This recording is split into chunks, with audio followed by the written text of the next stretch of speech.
jogar, muito tempo fora. E para mim é uma felicidade muito grande porque estou cada vez mais melhor. E agora encontrar um pouco do ritmo, estou um pouco distante, pero não atrás. Espero ajudar a minha equipe o mais rápido possível. ¿Cuánto tiempo pides para demostrar de nuevo tu? Cada partido. Estou aqui para mostrar cada partido. Pode ser 5, 10, 15 minutos. ¿Cómo te sientes físicamente? Não 100%, pero estou tentando volver o mais rápido possível. Hoy, ¿qué pasó? 1-0.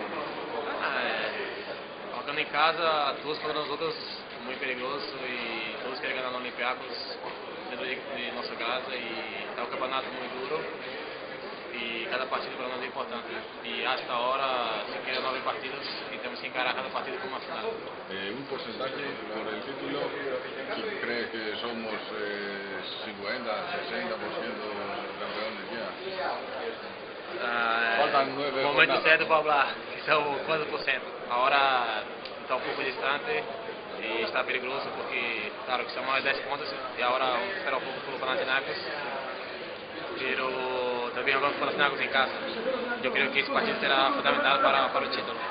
¿Crees que podemos festejar en este partido el Claro, título? jogamos em casa, temos que ganhar, não importa. O Panathinaikos temos que ganhar sempre.